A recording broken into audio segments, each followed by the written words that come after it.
Bab 48. Kabar tak baik. Jangan asal bicara, ucap Rafli setelah dia melepaskan ciumannya. Dilihatnya bibir Christine ada sedikit luka gores dan dia usap menggunakan ibu jarinya. Apa tidak bisa ciumannya pelan-pelan? Balas Christine. Bicara di antara nafas yang masih terengah. Pertanyaan yang sama, apa tidak bisa menutup pintu mobil dengan pelan? Kenapa disambung-sambungkan dengan pintu mobil? Balas Christine dengan cepat, kembali tak terima dengan argumen sang dosen. Namun kali ini Rafli tidak menanggapi pertanyaan tersebut, dia lebih memilih untuk menarik tubuh Christine dan dipeluknya dengan erat. Aku tidak akan menikah dengan siapapun kecuali kamu, kata Rafli. Kenapa? Sekarang keadaan tidak berpihak dengan kita, Pak. Semuanya terlalu rumit, aku bisa memahami keinginan tante. Pernikahan bukan mainan Christine, Oma bisa memahami hal itu. Hanya mama saja yang keras kepala. Lalu sekarang bagaimana? Tanya Christine. Bagaimana apanya?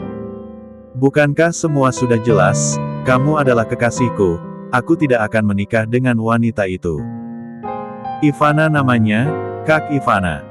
Tidak perlu memanggilnya kakak. Dia terlihat lebih dewasa, balas Christine, sempat-sempatnya berdebat di saat seperti ini.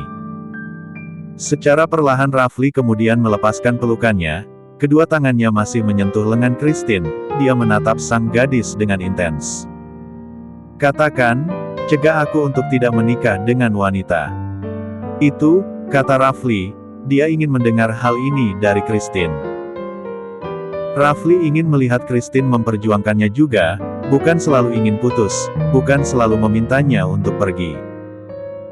Ditanya seperti itu mendadak dada Christine terasa sesak, tiba-tiba semuanya jadi seserius ini. Hati dan pikirannya tidak sejalan. Harusnya Christine tak boleh menahan Pak Rafli, harusnya dia segera melepaskan sang dosen. Bukankah ini yang selalu dia upayakan sejak dulu? Namun hatinya terlalu berat untuk mengatakan hal tersebut. Mereka sudah bermain terlalu dalam, bukan hanya hati, tapi juga fisik, melalui sentuhan intim yang kini jadi candu. Jangan menikah dengan Kak Ivana, ucap Christine lirih. Dan Rafli kembali mencium bibirnya dengan begitu mesra, sangat lembut memagut bibir bawah dan bibir atas Christine. Gadis cantik itu pun memejamkan mata, bahkan menggantungkan tangannya di leher sang kekasih. Seperti sama-sama melebur rasa melalui ciuman tersebut.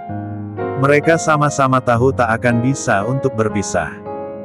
Aku akan mengantarmu pulang, kata Rafli, sekarang sudah jam 6:30 malam. Di luar sana telah nampak menggelap. Bagaimana jika nanti tante tetap memaksa bapak untuk menikah? Jangan-jangan bapak akan menikah di belakangku. Berhentilah berpikir negatif, jadi tadi kamu marah karena aku tidak memberimu kabar. Tanya Rafli pula. Jadi ingat pembahasan tentang hal ini. Tentu saja, bukan karena rapat tadi pagi. Maaf, sejak kemarin aku tidak memegang ponselku. Sekarang saja aku tidak tahu di mana ponsel itu berada. Sepertinya di kamar Oma. Bibir Christine mencebik. Kenapa lagi sekarang? Tanya Rafli. Entahlah, ayo pulang, balas Christine kembali ketus. Dia sebenarnya ingin bilang mana bisa seperti ini, sekarang mereka berdua telah jadi satu, jadi sudah seharusnya untuk saling terbuka satu sama lain, saling memberi kabar saat tidak bersama. Tapi sepertinya Pak Rafli tidak memahami hal itu dan membuat Christine kembali merasa sedih, apalagi dia pun tak pandai untuk mengungkapkan isi hatinya. Jika kamu diam seperti ini aku tidak akan tahu apa-apa Christine, kata Rafli. Dia mengurungkan niat untuk beranjak dari sana. Masih menahan sang kekasih agar lebih terbuka. Dia bukan cenayang yang mampu membaca pikiran orang. Jangan tiba-tiba marah, sementara aku tidak tahu di mana salahnya, kata Rafli lagi. Jika aku tiba-tiba menghilang memangnya bapak akan bagaimana?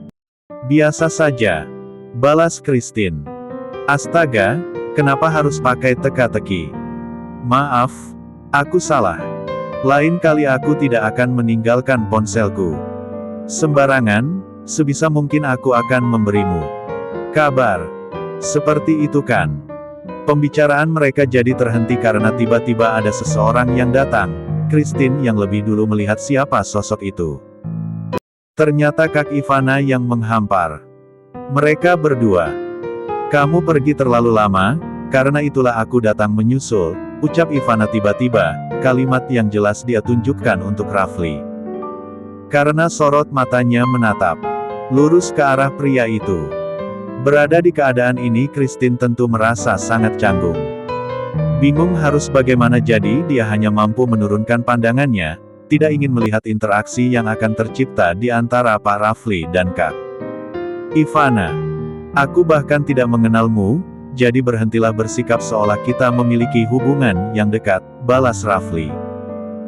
Tidak akan ada pernikahan yang terjadi di antara kita, jika kamu ingin menikah saja dengan mamaku, timpal Rafli pula.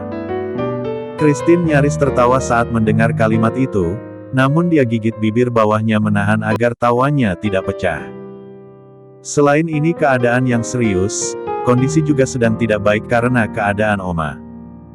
Kamu bisa bicara seperti itu karena kamu tidak memahami bagaimana rasanya jadi mamamu. Sementara aku sangat tahu apa yang beliau rasakan, balas Ivana, menjawab dengan nada bicara yang nampak tenang.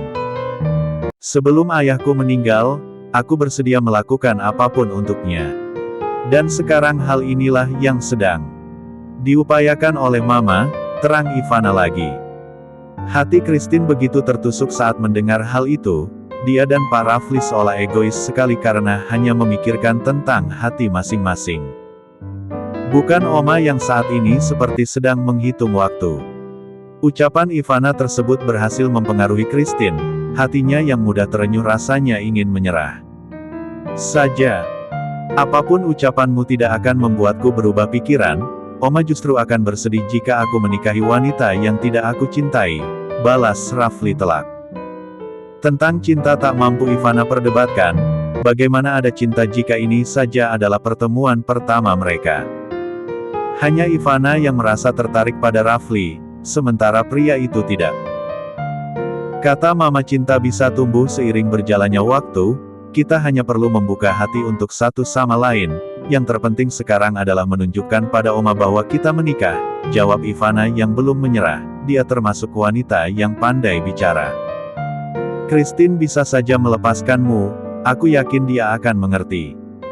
Semua keputusan hanya ada padamu Raf, kata Ivana, dia kemudian menatap ke arah gadis di samping Rafli. Melihat keduanya yang masih setia saling menggenggam tangan. Apa artinya cinta jika takdir tak mengizinkan mereka bersama, pada akhirnya Rafli akan jadi suaminya. Ivana tersenyum kecil. Setelah mengantarkan Christine, segera kembali ke rumah sakit. Kita tidak punya banyak waktu, ucap Ivana. Kak Rafli, pekik Hailey. Tiba-tiba gadis ini berlari dari arah belakang Ivana, datang dengan tangis dan raut wajah yang nampak cemas. Membuat Rafli, Christine dan Ivana sama-sama khawatir. Kak Rafli, ayo ikut aku. Oma sudah tidak ada. Dek.